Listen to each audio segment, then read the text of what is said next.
bien, on en parle. Karima et Amna.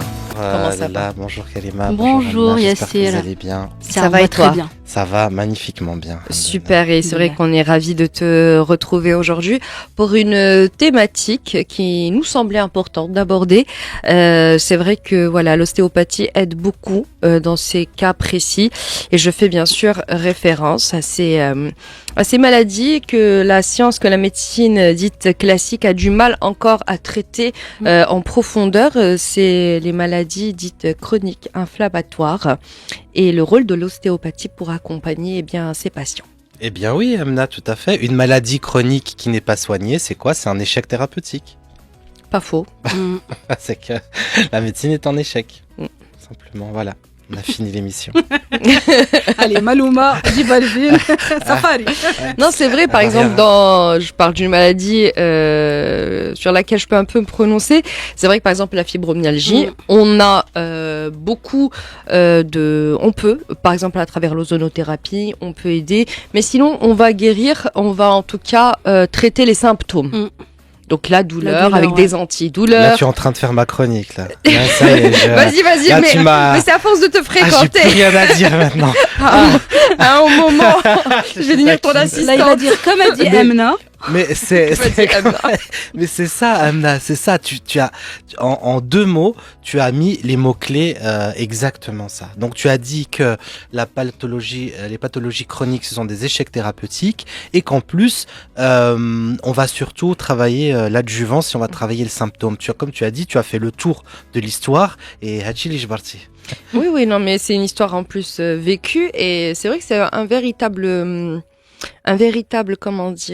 parcours du combattant pour les patients, parce que c'est très frustrant aussi. C'est très frustrant parce que parfois le diagnostic, la moyenne du diagnostic, je sais pas, Yassir, s'il y a une fourchette pour les gens qui sont atteints de maladies chroniques inflammatoires. C'est vrai c'est quoi, 4 ans, 5 ans avant de poser le mot juste en moyenne? Au moins, c'est ça. et c'est ça qui fait le plus mal. Exactement. C'est ça le plus douloureux. Qu'est-ce que j'ai? C'est l'attente, ouais. Qu'est-ce qui se passe? Et là, tu commences à te dire, personne ne sait. On t'envoie chez l'un, on t'envoie chez l'autre. Les thérapeutes, parfois, ne se prononcent pas. On te fait essayer autre chose. Tu perds ton temps, tu perds ton argent, tu perds l'espoir. Et si tu perds l'espoir, alors là, on rentre dans une spirale catastrophique. Ouais. C'est pour ça que... Ça, c'est un autre problème, c'est pas la maladie chronique, mais là, tu parles d'errance thérapeutique. Exactement. Et ça, c'est terrible. Ça, c'est un petit truc en plus de ta maladie chronique. Ça, c'était pas assez. Viens, on te rajoute et tu rentres en errance thérapeutique. Ouais. Et là, je le vois. Et c'est pour ça qu'en ostéopathie, parfois, c'est très apprécié parce que justement, ça ne se voyait pas au scanner, ça ne se voyait pas à la radio, ce sont des micro-blessures, c'est des micro-immobilités qu'en ostéopathie, on arrive à diagnostiquer, et parfois, ouais. Le diagnostic est tombé. C'est le bruit du diagnostic quand il tombe. C'est ce qu'on appelle le diagnostic ostéopathique. Il y en a le diagnostic kinésithérapeutique qui a sa place, que parfois sont des pathologies qui ne sont pas diagnosticables. Et en ostéopathie, on a des méthodes et des techniques un peu plus subtiles pour aider la personne à savoir un peu ce qu'elle a. Moi, je vais parler de mon expérience personnelle. Ça veut dire que ce matin, j'ai une dame qui m'appelle, elle me dit voilà, je suis enceinte de 8 mois, j'ai une grosse sciatique. J'avais déjà mal avant, mais voilà, je veux savoir ce que c'est. J'ai dit je vais traiter. Peut-être un fascia thoracolombaire, peut-être je vais traiter une hanche. Et si juste après avoir traité ta hanche, tu vas mieux, c'est que c'était la hanche finalement. Donc on fait ce qu'on appelle un diagnostic différentiel. Et on avance pour savoir qu'est-ce que c'est. Ou d'où ça vient. Donc moi, je n'ai pas de scanner, j'ai pas d'IRM, je travaille avec mes mains. Je dois faire des tests, je dois faire et c'est là qu'on aide la personne. Et parfois, juste en débloquant un organe viscéral ou une vertèbre, tout de suite la personne elle sent que ça va mieux, elle respire, et finalement c'était pas le cœur, c'était une côte, et voilà. Et donc la première chose qu'il faut, moi je parle en tant qu'ostéopathe et je parle en tant que mon nom propre, donc je parle pas pour toute la communauté des ostéopathes, je parle selon ma compréhension. Mais un des principes en ostéopathie qui revient souvent, Amna et Karima, c'est que On ne traite pas la maladie en ostéopathie.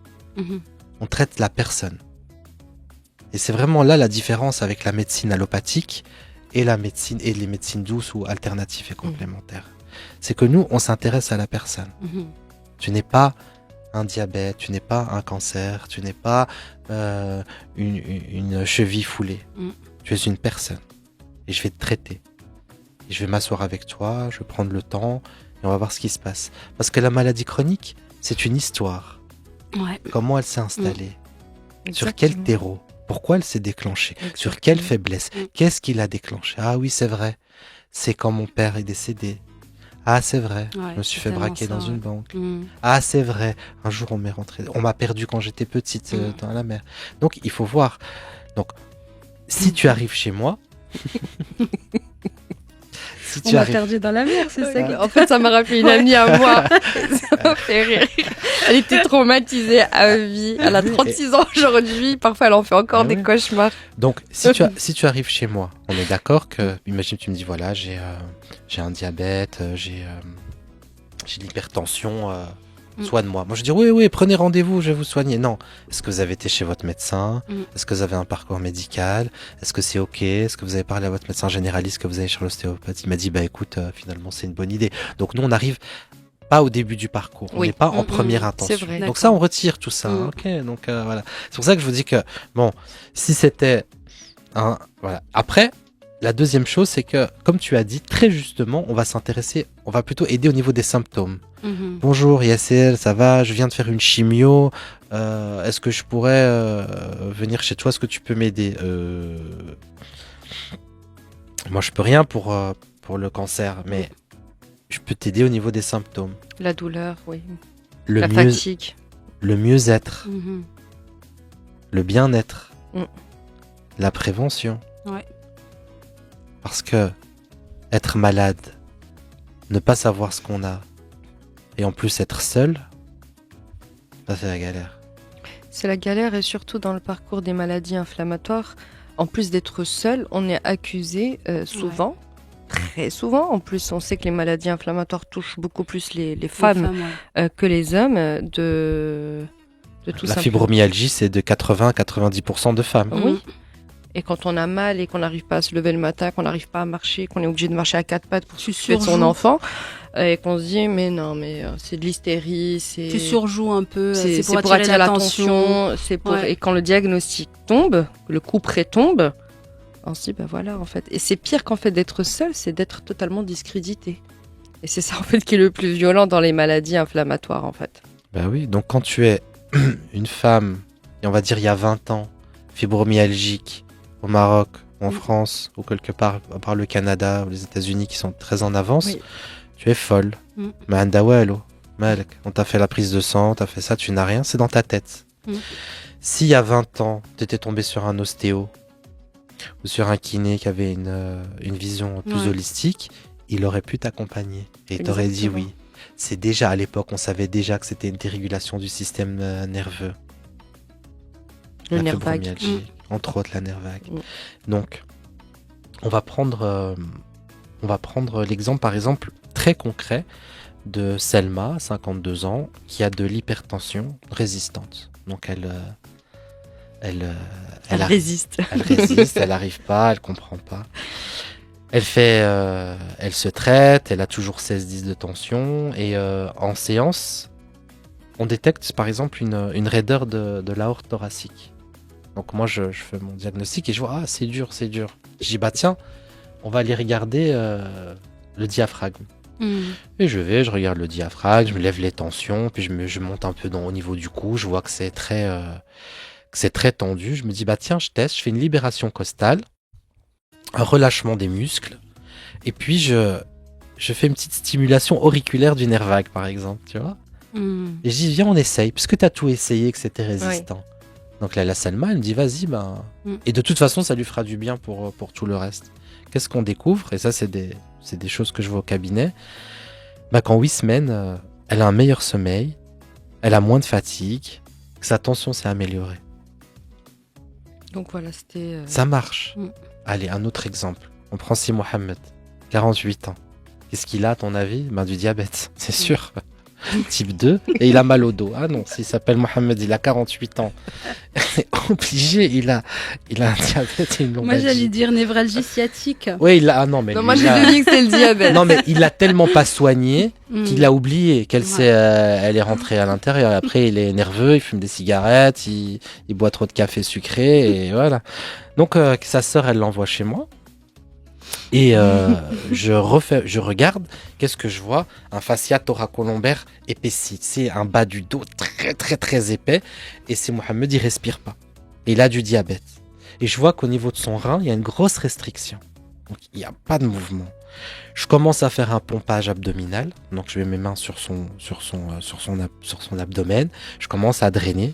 Je libère les fascias du rein. Parce que moi, j'ai vu qu'il y avait une restriction du rein en ostéopathie. Donc, je travaille le rein. Mhm. Qu'est-ce que je fais? Je travaille le fascial, donc les tissus du rein. Et puis, je l'apprends à respirer, assez Mohamed. Résultat, une séance. Douleur divisée par 2. Et sa glycémie qui en 3 mois qui s'arrange. Mais bien sûr, je l'ai fait marcher, je l'ai fait respirer, je l'ai mis au régime. Bien Donc sûr. après, est-ce que c'est mon pompage abdominal? Est-ce que c'est le fait qu'il ait pris conscience? Ou les deux. Ou les deux, Mouhim. En tout cas, il va se dire, mais moi, pourquoi je vais aller chez l'ostéopathe alors que je suis diabétique? Mm. Ben voilà pourquoi. C'est vrai. C'est vrai qu'on n'y pense pas Mais forcément. non, parce ouais. que dans notre tête, l'ostéopathie, c'est quand on est bloqué. Voilà, que- ouais, mal quand de c'est dos, vraiment physique. voilà, exactement. Quand c'est quelque chose de physique. Bah, d'où le somato-émotionnel, justement, c'est aller traiter à la source. Bah, le troisième exemple que j'ai, c'est que j'ai une petite patiente qui s'appelle Imen, elle a 14 ans et elle fait ce qu'on appelle un asthme persistant. Oh, Imen. Bah, si tu nous écoutes. Oh, Imen. On Ouais. pense à toi, Et Imen. elle avait des crises hebdomadaires malgré un traitement. Donc je dis viens, on refait la même chose, on teste. Bah, asthme, elle n'arrive pas à respirer avec Petit sa cœur. partie Oh, thoracique. Imen. C'est simple, c'est bête et gentil l'ostéopathie. T'as un truc, hop, on débloque. Il y a autre chose, on débloque. Il y a autre chose, et là. Mais il faut aller chercher, il faut aller toucher. Aujourd'hui, Ouais. ce qui est dommage, c'est que dans les examens, même chez le kiné ou chez le médecin, on touche plus. Moi, j'ai assisté à des colloques, des congrès internationaux en kinésithérapie. C'était hands off. Comment soigner sans les mains. Donc Oui, on ça, soigne c'est comment l'avenir de la kinésithérapie. Avec les yeux. Avec des D'accord. machines. Ah non, ça c'est. Ne Mm. plus les yeux. Ouais. C'est trop holistique, Amna. Plus holistique, holistique. Les yeux Ah, les yeux. Ouais, ouais. Ouais. C'est vrai. Donc, on a. avec le souffle. Faut pas. Le Voilà, souffle c'est du là où Tao. on va aller encore plus. Et donc, t'as le hand-off. Comment arriver? Parce que si je dois mettre mes mains sur mon patient, ça me prend trop de temps, je peux prendre moins de personnes, ça me fatigue, Bien sûr. les soins sont de moins en moins rentables. Et on touche plus. Donc, la crise de Imen, ça va être compliqué. Et on s'aperçoit qu'elle a un sternum rigide, qu'elle a des côtes postérieures qui sont bloquées et qu'elle a la lymphe qui est stagnante. Ça, c'est ce que je vois, c'est ce que j'observe. Mm. Traction sternale, mobilisation costale, drainage lymphatique, moins 40% de crise en 6 mois, en coordination avec son pneumologue. D'accord. En ostéopathie et les maladies chroniques, on a le temps. Mm. On a le temps et on a l'expérience du toucher. Oui. Ce qu'un kiné ne peut pas faire. Parce que son plateau technique ne permet pas s'il ne se spécialise C'est pas des choses là-dedans. différentes. Bien Oui, sûr, ouais. Pas, moi, tu viens avec des broches externes ou si tu t'es fait passer dessus par un camion, je peux rien pour toi. Mm. Bien sûr. Mais si tu fais des Faut crises dire l'échaffique. l'échaffique, Ah, je peux, avec les yeux. Mais pas avec les mains. Ça. Il y avait un super-héros qui traitait avec les yeux, Ouais. il y avait de la lumière. Il y avait qui du sortait un de ses laser. yeux, ouais. Je me rappelle pas du nom, mais je crois qu'il s'habille en rouge. Le Ça dernier, vit tous en rouge. Un truc des Avengers, je crois. dernier exemple, le colon asabi. Ah, Le le colon mal du irritable. siècle. Mm. Tu sais que j'adore. En arabe, c'est mieux qu'en français. J'adore. Je sens la maladie. Ah, tu sens qu'il est là, qu'il Il est vénère, il est énervé. J'adore. Angoisse, des problèmes. angoisse chronique. Ouais. Et ça, il y en a beaucoup ici. Hein. Il y en a beaucoup, ouais. Il y en a énormément. Ouais. Et lui, ce patient ou cette patiente, eh ben, elle peut venir en ostéo. Ça marche. Mm. Bien Ça sûr marche. que ça marche. C'est une voie à prendre. Et là, Nervac. Ouais. nervag. My best friend. Nervag. The Lulu best My friend. little best friend. Blocage viscéraux. Angoisse chronique non exprimée. Spasme musculaire. Mm. Transit catastrophique. Mm. Qu'est-ce qu'ils disent ces patients entre avant et après? Ils disent je sens mes mouvements viscéraux. On appelle ça la motilité viscérale. C'est les mouvements Mhm. de son ventre. Vous devez sentir votre ventre. Vous devez sentir les aliments passer de là à là. Vous devez avoir une conscience et une proprioception viscérale. Et ça, on l'a pas. J'ai une question à te Se poser. sentir physiquement, sentir Physiquement. vraiment le parcours et tout. Oui. J'ai une question à te poser. C'est quoi ces petits mouvements que l'on sent dans notre ventre? C'est C'est comme des spasmes. Non, c'est comme quand on est enceinte et que bébé bouge. Sauf que j'ai pas de bébé en ce Moi moment. non plus. Mais on sent vraiment comme si c'était Est-ce que c'est les mouvements intestinaux? Oui, ça c'est la motilité viscérale. D'accord, super. Et ça, c'est important d'en prendre conscience. Parce que si maintenant on demande aux auditeurs de regarder, ils vont dire non, c'est un bloc. Alors qu'il y a des milliers de mouvements. Hmm. Il y a la vidange de la vésicule biliaire, il y a, C'est ça il y a qu'on le sent. en fait. jujodénum, il y a l'instinct grêle qui travaille, il y a le côlon, Ok. il y a le sigmoïde, le sécom qui doit se vider. Et ça, si tu es hyper attentif, tu peux sentir, tu peux tout sentir. Moi, je pensais que c'était pas bon signe de ressentir. Non, En au fait, c'est le contraire. contraire. D'accord. ok. Tu vois, c'est un seuil de sensibilité que tu as baissé. Ça, c'est important. Parce que dès que ça va pas, tu vas pouvoir le sentir. Ouais. Bien sûr, oui. Et après une séance en ostéopathie ou après une séance de Shinetsang, donc c'est un massage du ventre ou quelque chose comme ça, tu es beaucoup plus... Et puis ça a bougé. Mm. Tu sens ta circulation. J'ai beaucoup de patients, toujours dans mes questions, c'est est-ce que vous êtes constipé?